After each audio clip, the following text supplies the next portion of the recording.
기도원 말씀을 전하겠습니다. 사사기 6장에서 8장까지 걸쳐져 사사 기도원에 대해 얘기가 나옵니다. 그 중에 7장을 중심으로 말씀을 드릴 텐데 오늘은 주의 말씀에 의지하여 네 번째 시간입니다.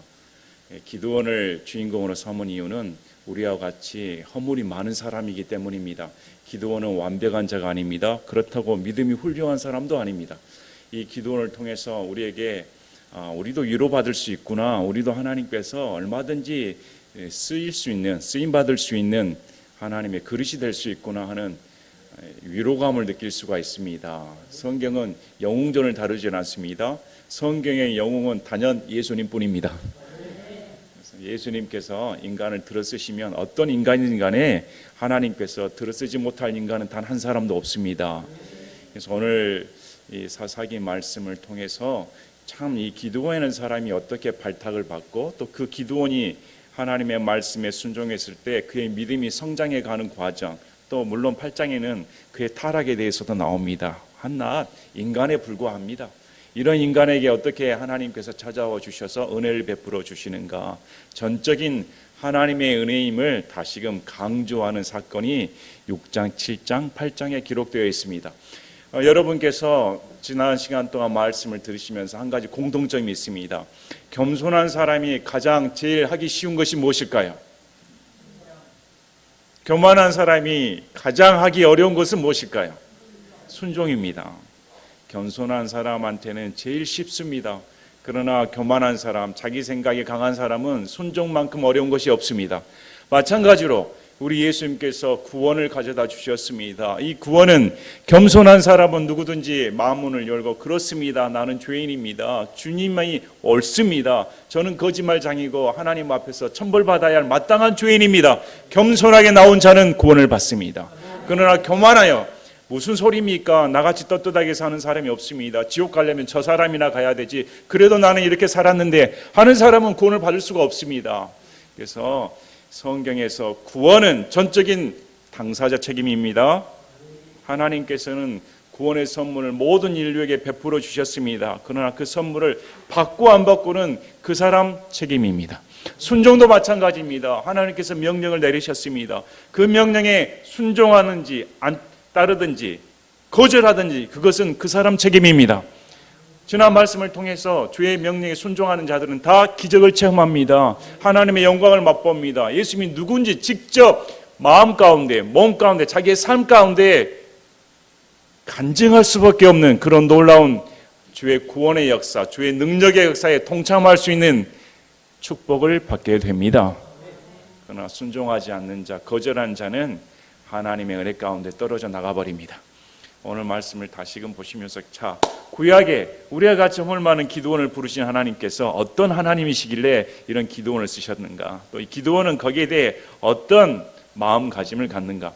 6장에는 당시 이스라엘 상황에 대해서 말을 합니다. 하나님의 은혜 가운데 이집트에서 탈출하여 가나안 땅을 점령했습니다. 그러나 가나안 땅에서 그들이 하나님만 섬길 줄 알았는데 오늘날로 말하면 믿은 자가 세상과 구별이 안 될 정도로 사는 모습을 보면 이게 도대체 믿는 사람인가, 오히려 믿는 사람이 더한다 하는 생각이 들 때가 있습니다.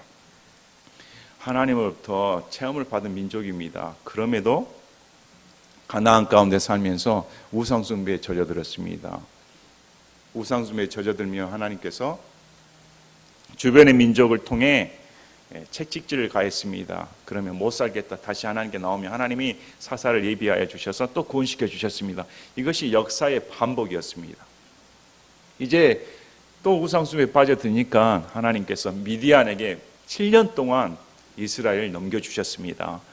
그래서 이스라엘 백성들이 씨를 뿌리고 수확물을 거둘 때쯤 되면 이 미디안 족속과 아말렉 족속과 동쪽 자손들 이렇게 나옵니다. 이런 족속들이 이스라엘 침범하여 농작물을 약탈을 하고 가축을 약탈하는 그런 사건이 벌어졌습니다. 그 세력이 세니까 이 사람들, 이 족속들을 무서워해서 굴을 파고 숨어 지내 살았습니다. 피폐했습니다. 아니, 농작물이 있어야 먹고 살 텐데 싹 쓸어가 버리면 어떻게 살겠습니까? 그래서 하나님 앞에 다시 살려달라고 부르짖습니다. 그래서 하나님께서 대언자를 통하여 구원시켜 주겠다. 그런데 너희들이 내 은혜를 잊어먹고 아모리 족속의 신들을 무서워 말라 했는데 우상 숭배의 죄를 저질렀다. 이렇게 말을 합니다. 자, 그래 할 때 주의 천사가 기드온에게 나타나는데 이 가나안의 주신은 누구일까요?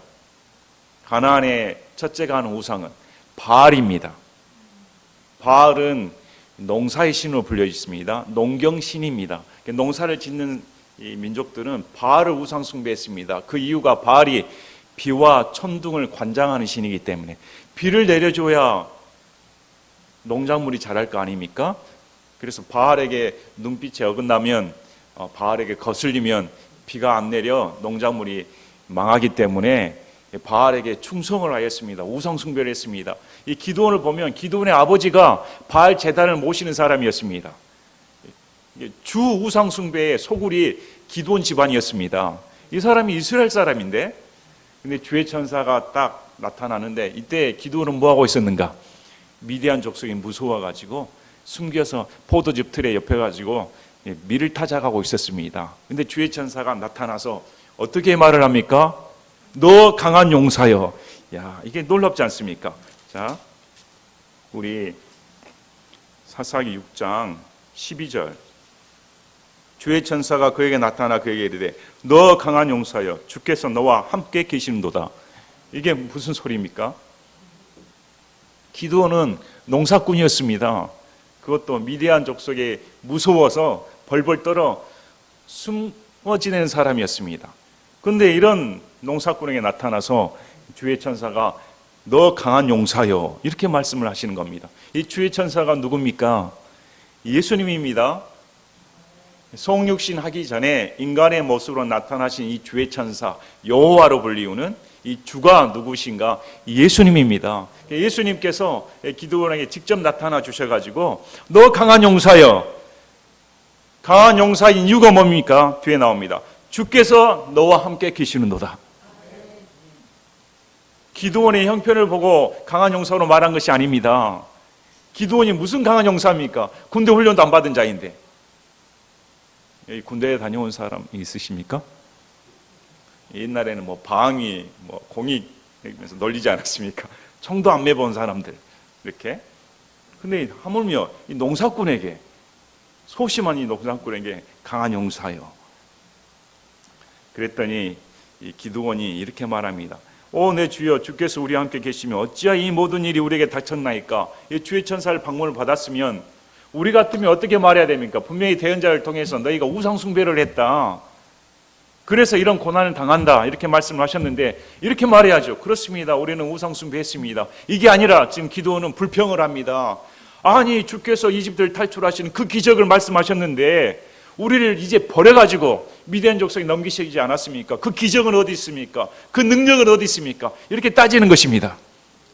여러분 이 기드온이 강한 용사 맞습니까?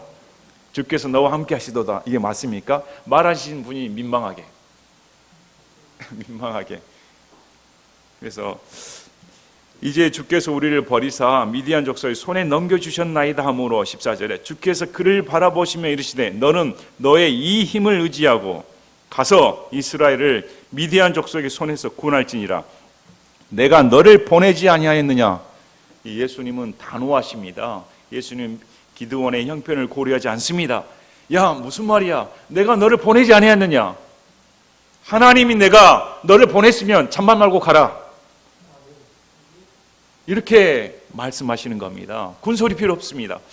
이거 보면 참 우리 예수님의 은혜가 얼마나 대단하신가. 미디안 족속에 무서워가지고 두려움에 떨며 거기에다가 하나님을 믿지 못하고 불신하는 이 기드온에게 예수님께서는 계속 말씀하십니다. 너는 강한 용사이고 너의 불평과 원망에도 불구하고 내가 너를 보낼 테니 미디안 족속에서 이스라엘 구출해라. 이렇게 계속 명령을 내리십니다. 그랬더니 이렇게 말을 합니다. 그가 그분께 이르되 오 내 주여 내가 무엇으로 이스라엘 구원합니까? 나는 므낫세 안에서 가난하며 난 내 아버지 집에서 가장 작은 자인이다. 므낫세 족속 중에서도 우리 집안은 정말 가난뱅입니다. 그 집안 족속에서도 나는 제일 어린 자입니다. 연약한 자입니다. 작은 자입니다. 들어 쓰시려면 좀 강하고 용맹하고, 저기 마을에 가면 힘센 사람 많습니다. 그 사람 택하면 되지. 왜 내게 무슨 힘이 있다고 나를 강한 용사로 부르시며 내 손을 통해, 삼손 같으면 모르겠습니다, 내 손을 통해 구원하신단 말입니까? 이렇게 말합니다. 그랬더니 우리 16절에 주께서 그에게 이르시되 내가 반드시 너와 함께하리니 내가 한 사람을 치듯 미디안 족속을 치리라. 우리 하나님께서, 예수님께서 기드온에게 강한 용사로 부르신 이유는 뭡니까? 내가 너와 함께한다. 내가 너와 함께함으로 너는 강한 용사이다.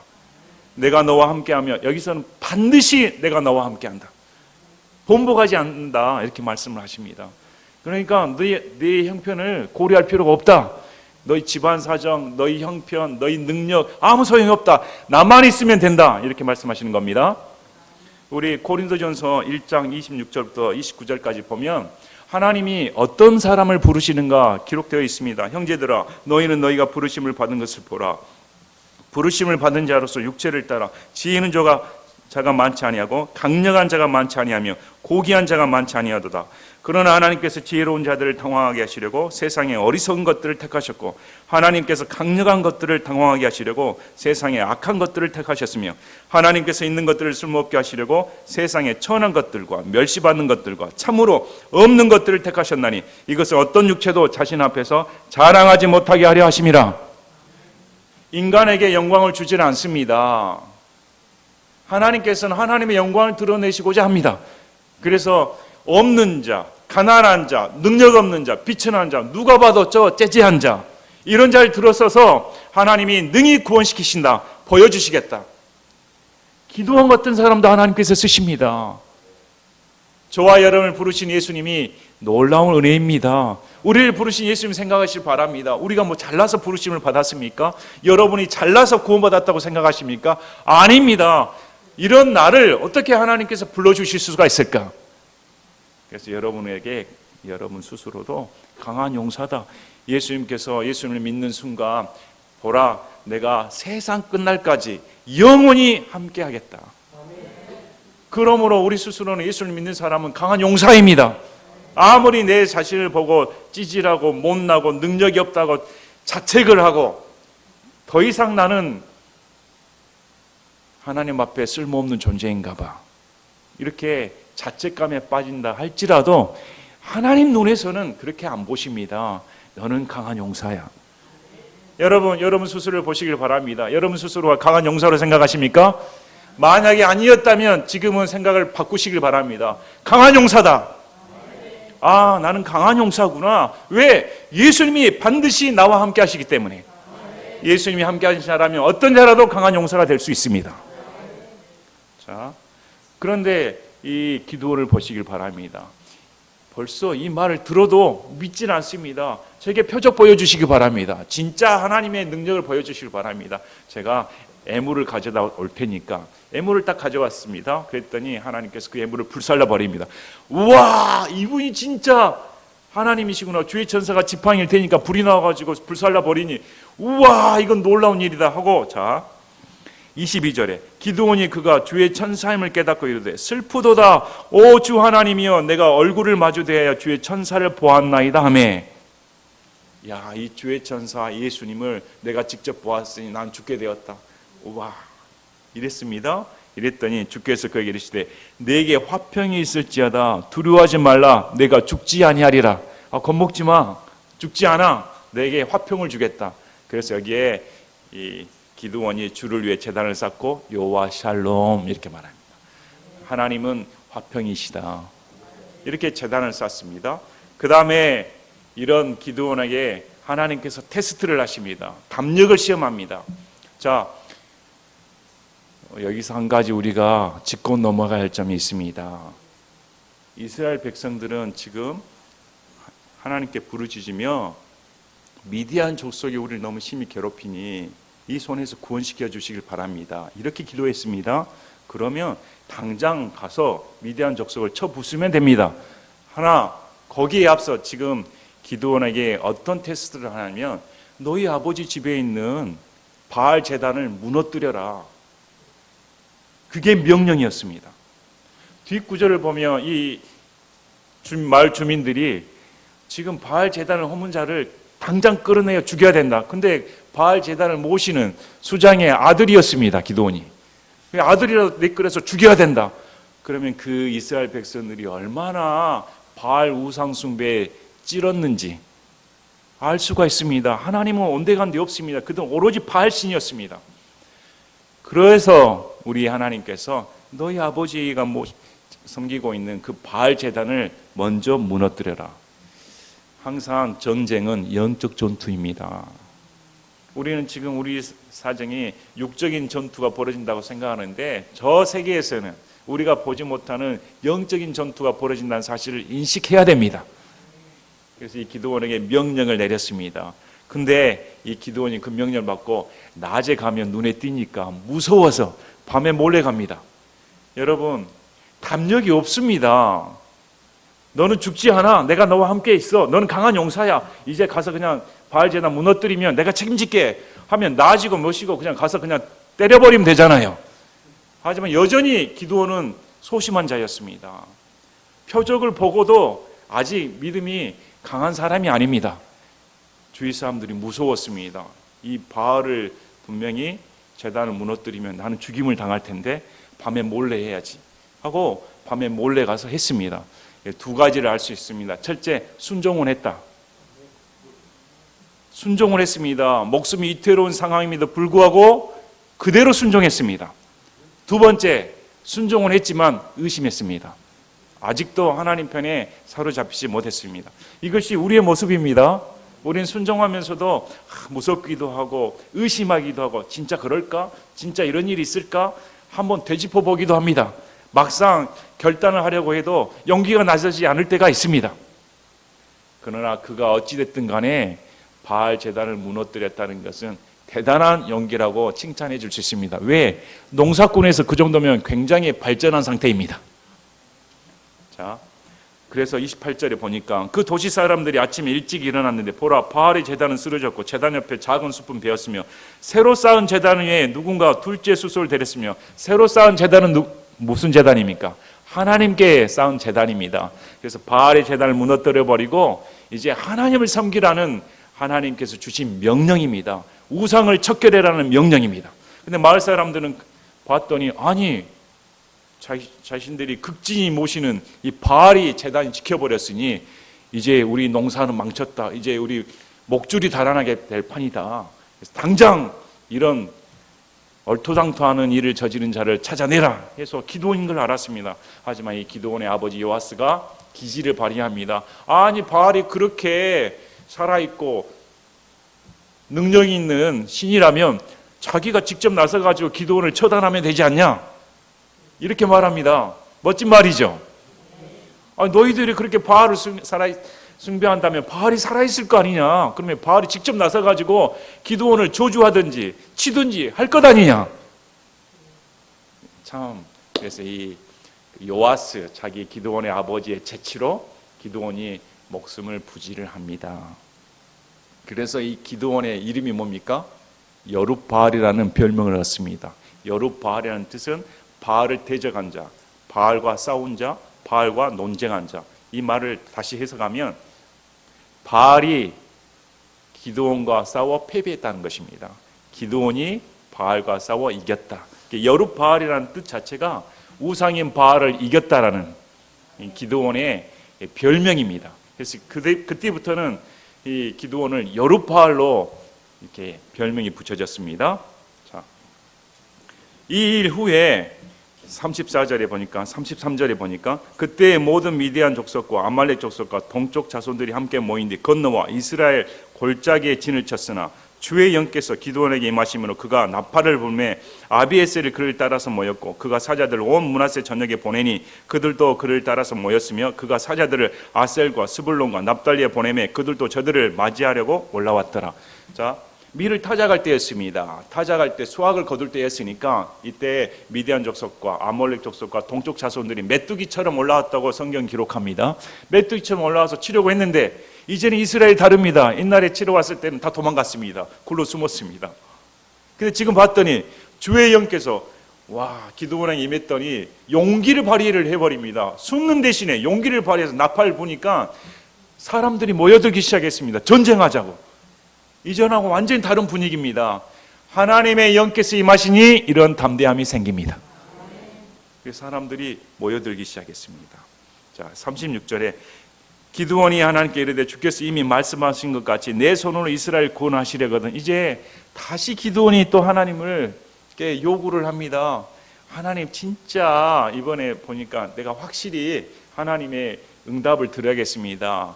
여기 양털이 있는데 바닥에 있는데 이슬이 내리면 양털만 묻혀주시길 바랍니다. 아니 이것만으로는 안 되겠습니다. 이제는 반대로 해주시길 바랍니다. 기드온은 하나님을 시험한 자였습니다. 이것은 옳은 방법이 아닙니다. 절대 따라해서는 방법이 아닙니다. 이것은 불신에서 나온 방법입니다. 오늘날 신앙생활하는 사람 이런 사람들 많습니다. 내가 미국 갈까요? 미국 가면은 7번 버스가 보이게 도와주시기 바랍니다. 이렇게 신앙생활하는 사람도 제가 들었습니다. 그게 무슨 신앙입니까? 우리도 또 그렇게 생각하는 사람이 있습니다. 오늘 제가 어디를 가야 되는데 누구를 만날까요? 안 만날까요? 누구를 만나면 그것이 하나님의 뜻인 줄 알겠습니다. 무슨 전보듯 떼기 그렇게 하시면 절대 안 됩니다. 하나님께서는 우리에게 이성을 주셨습니다. 하나님을 테스트해서는 안 됩니다. 하나님께서 명령을 내리면 하나님 옳습니다. 그대로 따라야 됩니다. 그래서 이 기드온은 비난받아야 마땅합니다. 어떻게 감히 하나님께 표적을 보여주면 내가 따라가겠습니까? 이미 하나님께서는 구원시켜 주시겠다 이렇게 말씀을 하셨는데 그걸 못 믿겠다는 겁니다. 그럼에도 하나님께서는 이 기드온의 의심과 연약함을 아시고 표적을 그대로 보여주십니다. 이것이 하나님의 은혜입니다.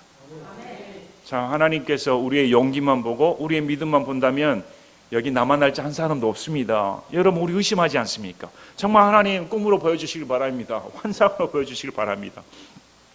표적을 보여주시길 바랍니다. 그러면 제가 믿음이 생기겠습니다. 이것이 다 저와 여러분이 가지고 있는 마음 아닙니까? 그럼에도 이런 연약함에도 불구하고 하나님께서는 우리를 질타하지 아니하시고 이끌어 주십니다. 다독다독 해줍니다. 그래서 기드온이 이 표적을 받고 이제 진을 치러 갔습니다. 자, 8장 10절을 보면 이 미디안 족속과 암말렉 족속과 동쪽 자손들의 숫자가 약 13만 5천 명이다. 적군이 13만 5천 명이 왔습니다. 자, 13만 5천 명이 왔고 여기서 이스라엘 소집을 해서 싸우는데 2절부터 반복적으로 주께서 기드온에게 이르시되, 이 말이 반복대로 있습니다. 주께서 기드온에게 이르시되, 너와 함께하는 백성이 너무 많다. 내가 그들의 손에 미디안 족속을 내주지 않을게. 이스라엘이 나를 대적하여 자기를 지켰으며 말하기를 그래 할만한 게 내가 했다. 이런 말 나오니까 백성 수가 많네. 모인 백성 수가 몇 명입니까? 3만 2천 명입니다. 자, 14만 5천 명과 3만 2천 명이 붙어서 싸우는 싸움입니다. 약 4.2대 1입니다. 하나님께서 보셨을 때는 이 4.2대 1 싸움도 안 되겠다. 너희 이스라엘 백성 수가 너무 많네.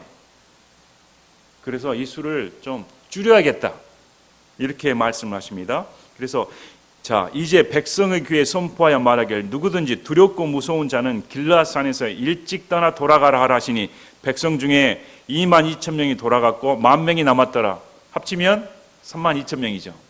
3만 2천 명 중에 3분의 2 이상이 떠났습니다. 자, 이 3만 2천 명도 대단한 사람들입니다. 이제까지 미디안 족속들이 무수하게 숨었던 자들이었습니다.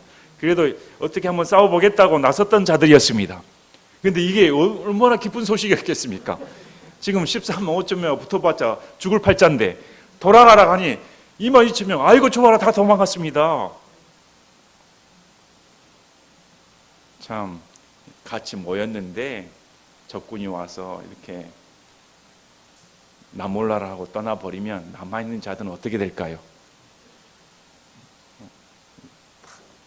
그래도 이 숫자 갖고는 어떻게 해보려고 했는데 3분의 2나 그냥 쑥 빠져버리면 남아있는 사람들의 사기는 어떨까요?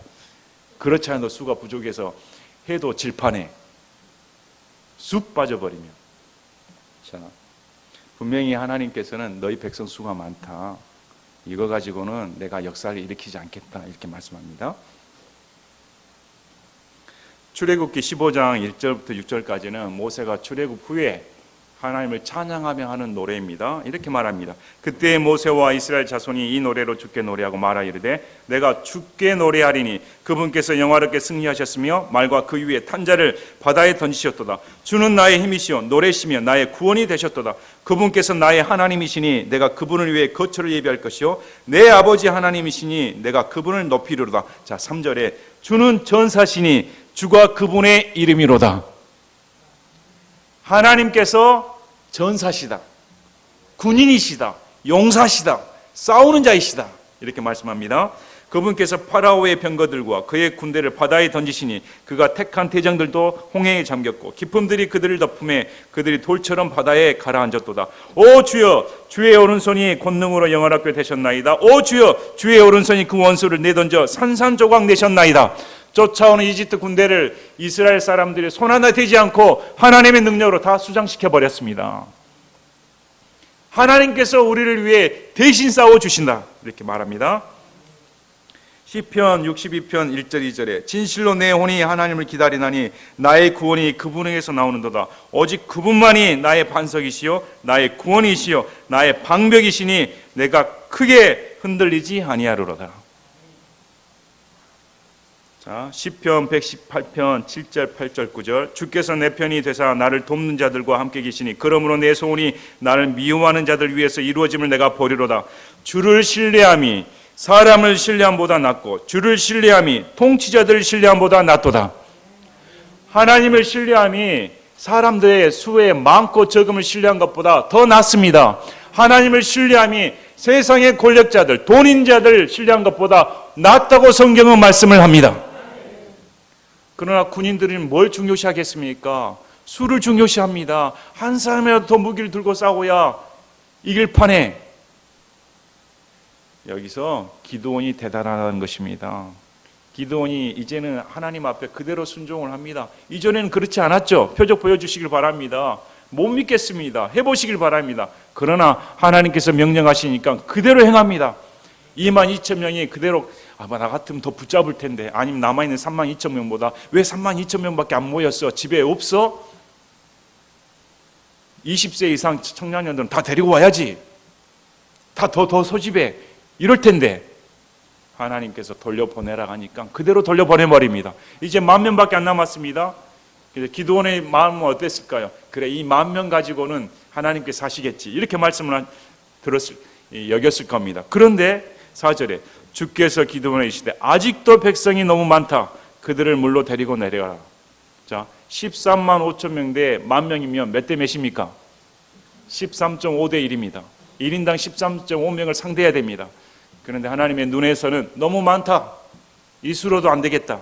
그래서 시험을 할 텐데 어떤 사람에게는 가라 하고 어떤 사람한테는 나무라고 내가 명령 내리겠다 했더니 이에 그가 백성을 물로 데리고 내려가매. 여기 기드온의 순종이 있습니다. 처음 순종한 것도 어렵습니다. 사람을 돌려보내는 것도 어렵습니다.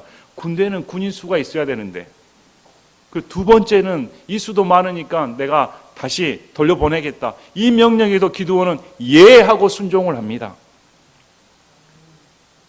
이에 그가 백성을 물로 데리고 내려가며 주께서 기드온에게 이르시되 너는 개가 할 듯이 자기 혀로 물을 하는 모든 자를 따로 세우고 무릎을 꿇고 마시는 모든 자도 그와 같이 하라.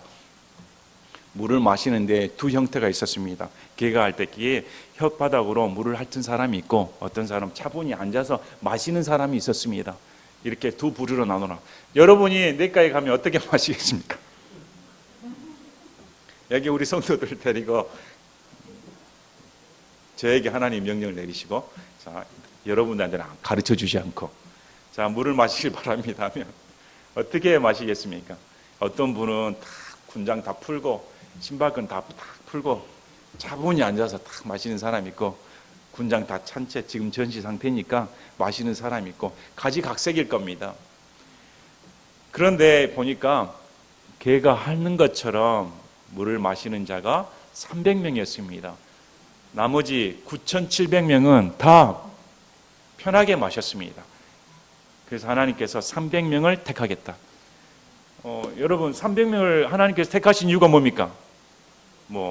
물을 그렇게 핥아서? 아닙니다. 이유가 뭡니까? 그렇습니다. 수가 적기 때문에. 만약에 무릎을 꿇고 마시는 자가 300명이었으면 그 수를 택하십니다. 전적으로 수가 적기 때문에 300명을 택한 겁니다. 무슨 마음의 자세 때문에 택한 것이 아니고 300명이 수가 적기 때문에.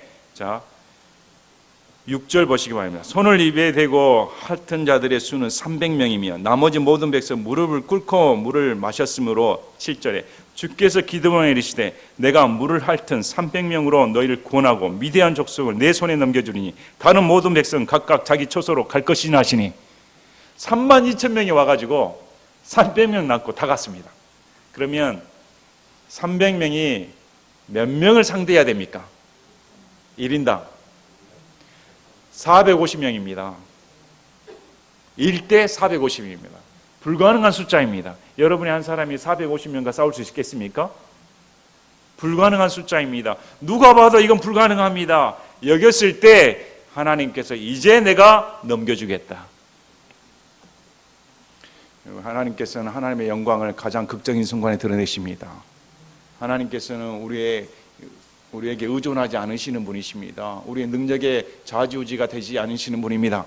만약에 그렇게 생각하면 하나님을 모르게 됩니다. 정말 하나님이 이건 하나님만이 하셨습니다. 우리 입에서 그렇게 고백 나오길 원하십니다. 여러분 가운데 어려운 문제가 있습니까? 여러분 생각을 해도 이건 너무 불가능한데 도저히 내 능력으로 할 수가 없는데 사면초가인데 아무리 이것은 해결할 수가 없는데 이렇게 생각하십니까? 그럴 때 하나님께서는 이제 내가 역사해 주겠다. 그래서 여러분 하나님의 은혜를 빨리 체험하는 방법이 있습니다. 빨리 포기하시기 바랍니다. 얼른 하나님 앞에 아이고 나는 안 됩니다. 내 능력은 안 됩니다. 내 힘은 안 됩니다. 나는 하나님 앞에서 아무것도 아닌 자입니다. 이럴 때 하나님이 그래 그럼 내가 능력을 보여주겠다. 그래서요 하나님께서는 인간의 능력이 바닥이 났을 때 완전히 포기했을 때 완전히 상실했을 때 그제야 비로소 하나님께서 내가 구원시켜 주겠다. 이렇게 말씀을 합니다. 자, 8절에 이에 백성이 양식과 자기들의 나팔을 손에 들므로 그가 이스라엘 나머지 모든 자들을 각각 각 사람의 장막으로 보내고 그 300명은 머물게 하였는데 미디안 군대는 그의 밑에 골짜기 안에 있더라.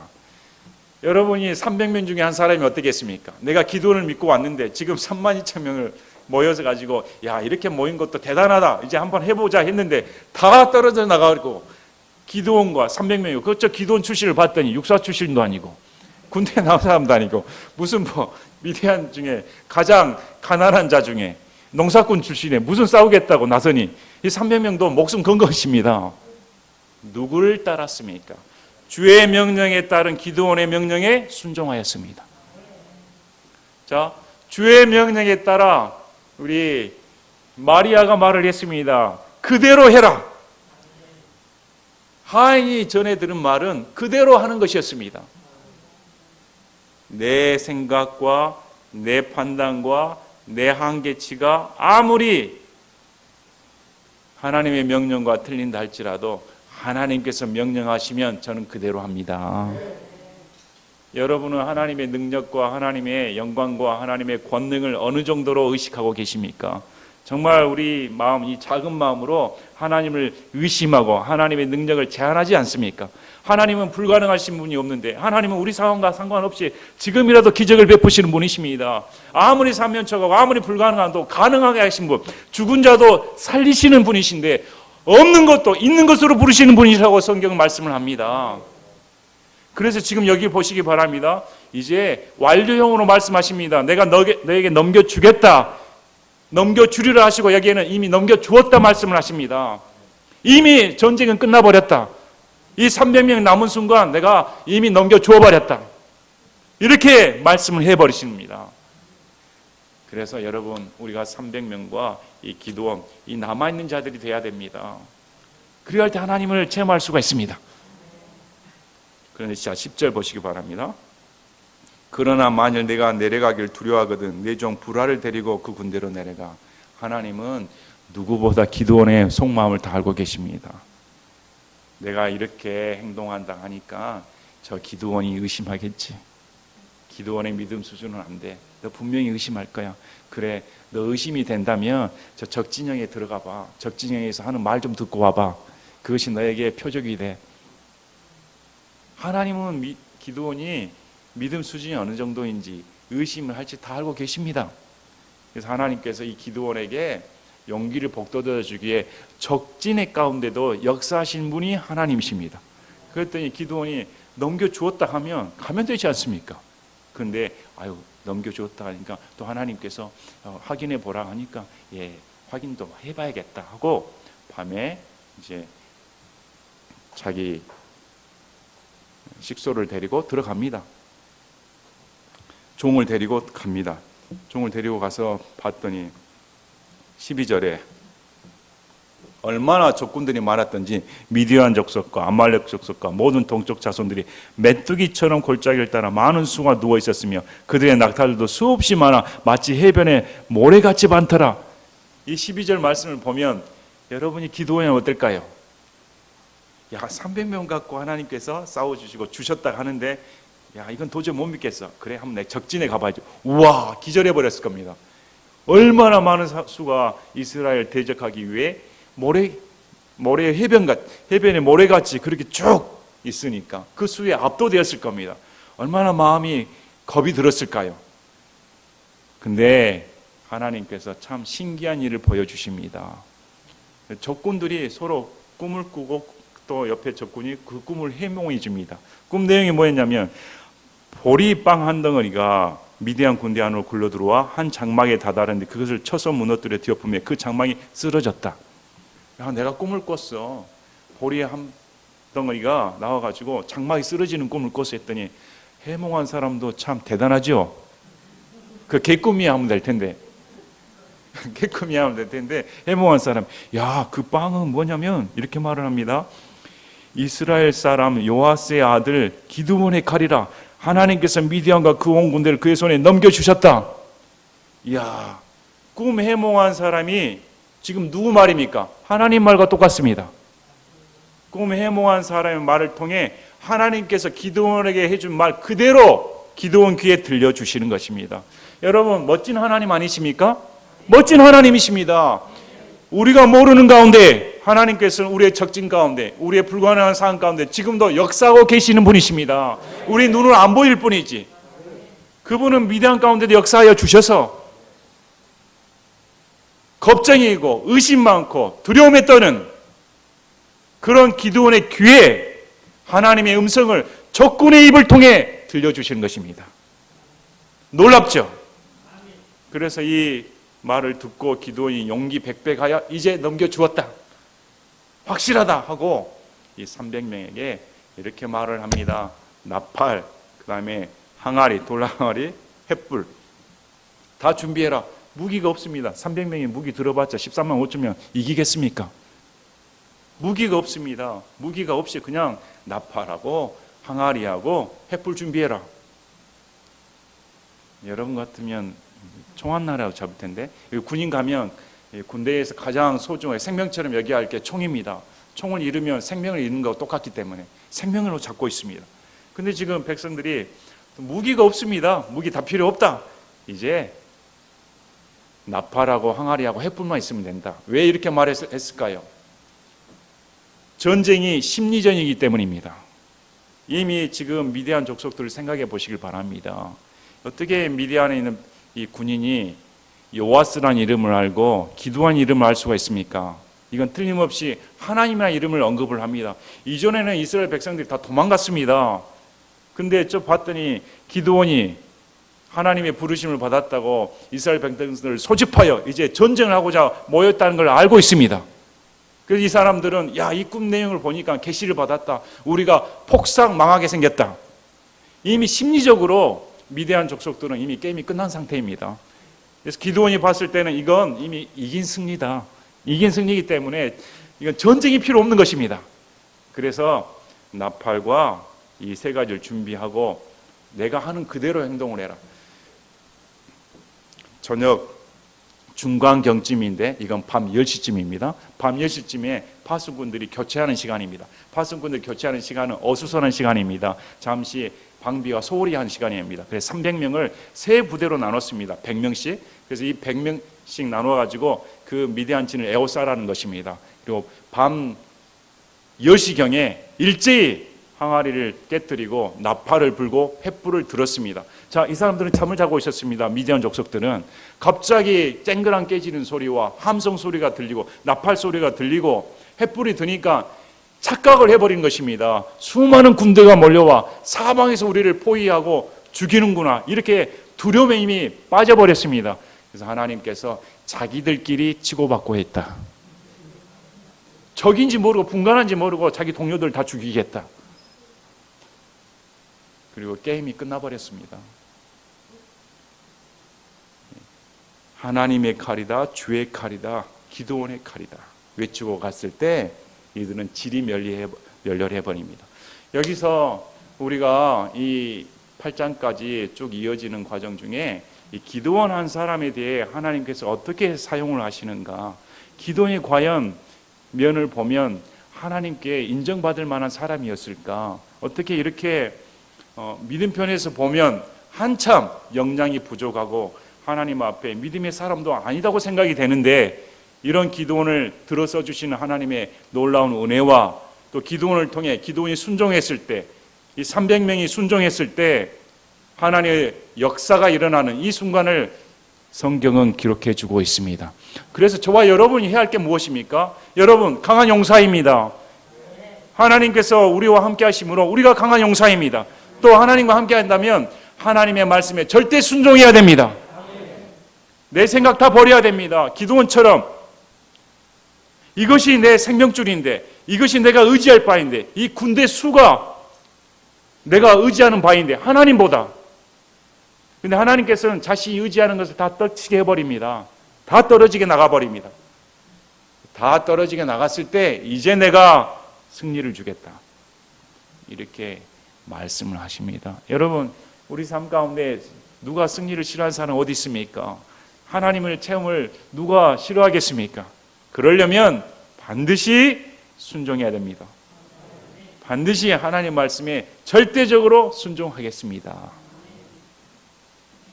참, 이 기드온의 한 사람을 이렇게 쓰시는 과정을 보면 얼마나 하나님께서 자비로우신 분인가. 마치 어린아이를 키우시는 것처럼 그렇게 하나님을 대적하고 실망스러운 말을 아끼지 않습니다. 못 믿겠다 여러 차례 이렇게 대꾸하는 기드온에게 하나님께서는 책망하지 아니하시고 그런 방법들을 통해 주께서 말씀하신 대로 너는 강한 용사이다. 그래서 기드온이 일개 농사꾼에서 주의 부르심을 받아 쓰임을 받아 이제 이스라엘을 구출하는 강한 용사가 된 것입니다.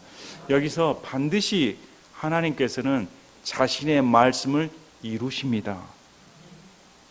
반드시 하나님께서는 자신의 말씀을 이루시는 분이시다. 베드로를 부르신 하나님 기억하시죠? 우리 예수님께서 베드로를 불러서 그 어부 아닙니까? 못 배운 자 아닙니까? 그런데도 내가 너를 사람 낚는 어부가 되게 해주겠다. 이래서 그 과정이 드러났습니다. 결국은 그 어부의 인생에서 사도 베드로가 되어 대사도가 되어 베드로 전후서를 쓰며 하나님의 말씀을 증거하는 그런 어부의 인생을, 진정한 인생을 낚는 어부의 인생으로 만들어 주십니다. 이런 소망을 품으시길 바랍니다. 소망을 품으시길 바랍니다. 그래서 오늘 말씀을 통해 다시금 기드온같이 부족한 접니다. 기드온같이 부족한 의심 많은 접니다. 그런데도 우리 주님께서 저를 불러주시고 사용하여 주시니 저는 강한 용사입니다. 하나님 감사합니다. 이렇게 고백하는 여러분 되시길 바랍니다. 제가 기도하고 마치겠습니다.